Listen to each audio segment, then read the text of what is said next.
Hey folks, and welcome back to my series on tier lists in conjunction with our new Optimizer Heroes module, which is the tool that I'm using to power all of the visuals you're seeing here. Now the roles that heroes play are very diverse, and it's not even just about conquest versus expedition, but many things within those. So there's no such thing as a one-size-fits-all tier list in this case, and we're doing this as a series, so be sure to check out the full playlist linked below in the description. This video is going to walk you through the Bear Joiner tier list generation by generation, so you can get a sense of why heroes are placed in particular locations in the tier list and how that evolves over time. Now this whole tier list series assumes that you have some familiarity with how the combat formula works under the hood, and there are many things that actually work differently than how they're presented in the game. So if you're unsure about this, check out my Combat Myths video linked below in the description for more details on how to evaluate hero abilities. Now when we're talking about Bear Hunt, it's important to remember that it's an asymmetric battle where defense essentially doesn't matter at all. It's only about pure damage and how much of it that you can accumulate within 10 rounds of simulated battle. Now this Bear Rally Joiner tier list is unique in that we really only care about one thing on every hero we're going to be looking at, and that is their first position skill, since that's the only thing that gets contributed from them to the rally if they're a joiner.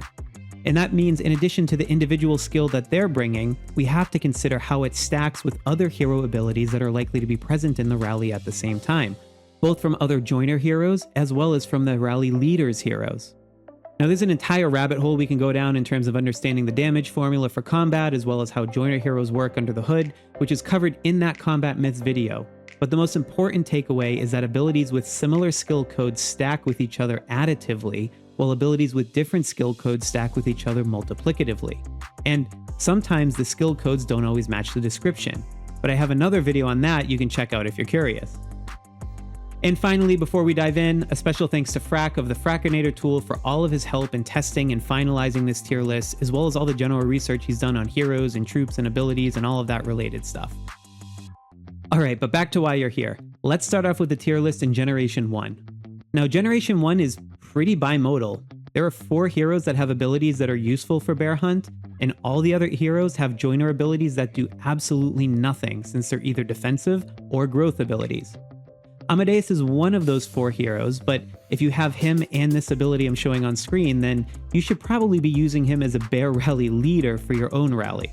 But for logical purity of this tier list, I'm keeping him in S tier since he can technically fill this role too, although you'd never want him to. So in reality, you'll be sending Chenko, Yanu, and Amane, who each have a 25% attack or a 25% lethality coded ability. And then in the middle here, we just have essentially a no man's land, but that will get filled in pretty shortly.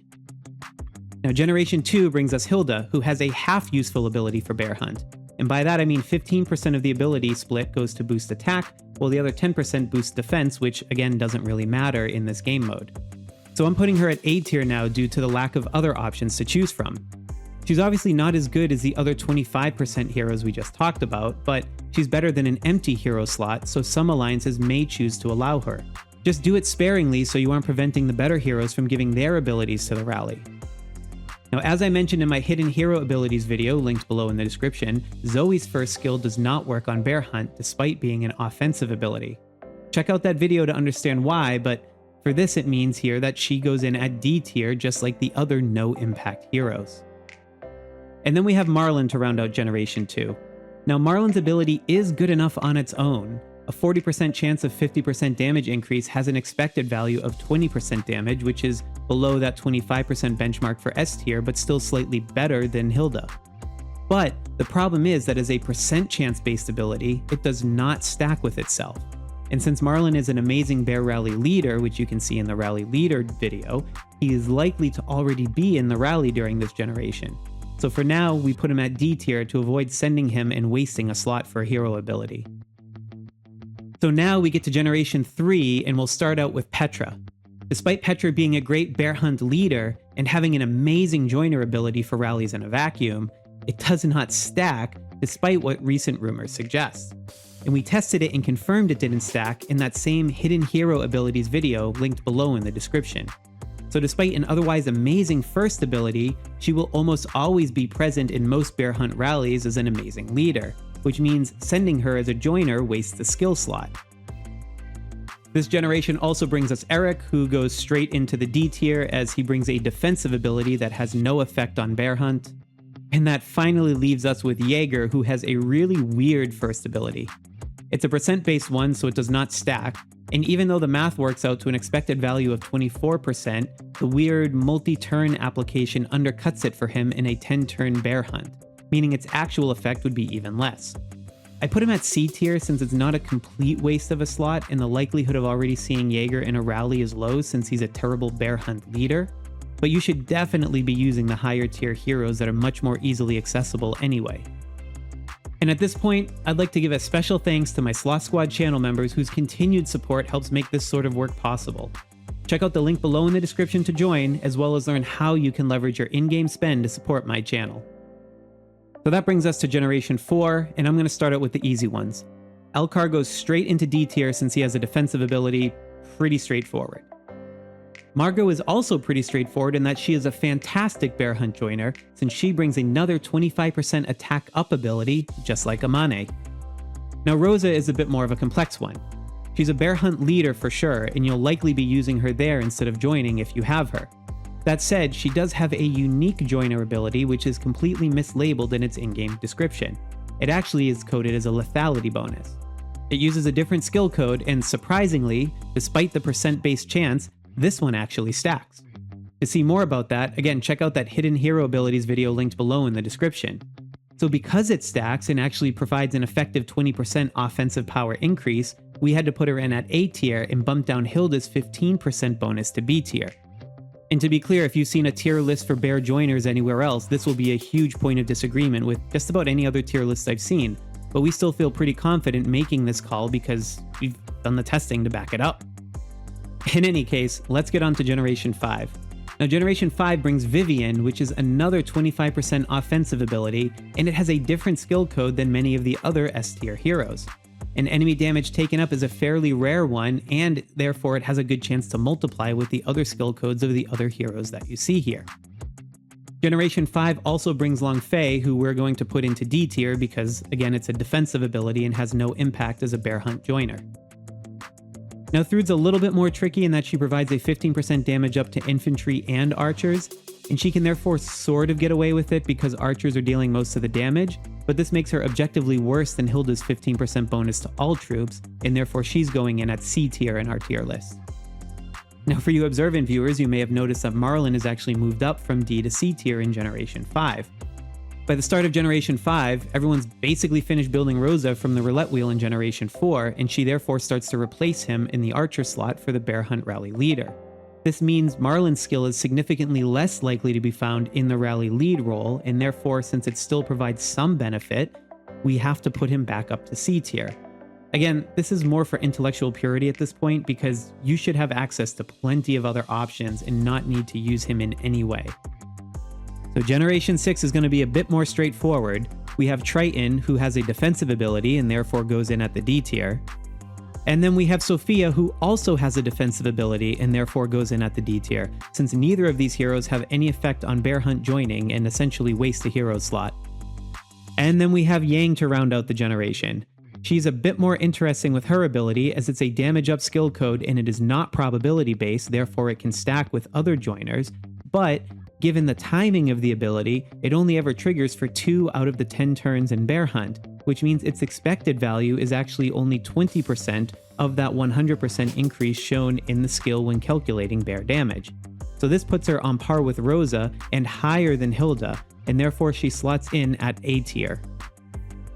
Now Generation 7 brings 2 more great bear hunt joining abilities, and it represents the point at which I would say we've really hit the no excuses part of the bear hunt joiner heroes.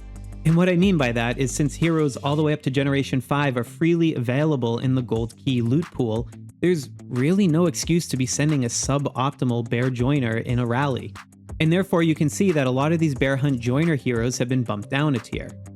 Now you may also be a bit surprised to see that Petra is suddenly at A tier in this tier list after having previously been relegated down to D tier this entire time. This is because she's been replaced in the bear hunt leader tier list by Ava during this generation, which allows her non-stacking ability to find some use. And because of a quirk in the way the ability is coded, which you can hear more about in that Hidden Hero Abilities video linked below in the description, it actually has an effective value of about 43.75%. It's actually slightly less than that since it's not effective on the bear hunt in the first round of combat, but it doesn't change the answer in this case. But it does present an interesting risk and reward option for alliances. Because if you have exactly one Petra in your rally, it will outperform any other hero on the S tier list. But if you have two of them, one of them becomes a wasted slot. So I leave her at A tier as a back pocket option for alliances willing to experiment. And this bumps all the other joiner heroes down to tier, as you see we've inserted a new category essentially. But let's get to the actual Generation 7 heroes. Ava comes with a new enemy defense down skill code that has a flat 25% bonus. And it's amazing, but she also has an amazing bear hunt leader skill kit by virtue of her other offensive abilities and offensive widget. So if you have her built out to 4-star skill level 5 already, then you should definitely be using her to lead the bear, not join someone else's bear. But technically, it does belong in the S tier as an option. And probably future generations out, that's where she'll continue to have a lot of longevity. And similarly, Wii and Wu also go in the S tier as they provide a very interesting skill split. But it's a split between two offensive skill codes, lethality and attack. While this comes out to a combined 25%, it's actually slightly better than that since these skill codes multiply by each other, giving it an effective value of 26.5%. Now, since these skill codes are likely already present in the rally from all of the Chenkos, Yanus, and Amanes, and even Margos out there, the effect sort of washes out. But their inclusion does help dilute the total value that could be stacked in any one skill code by joiner heroes, and thus has a better chance of increasing the overall rally damage output. And lastly, we have Charles. And just like as a bear hunt rally leader, because he brings all of these defensive skills, including in his first hero skill slot, he's also a very poor rally joiner for bear hunt, and he goes straight into D tier. And for now, we've covered all the generations currently in the game, so this is where we'll leave this tier list.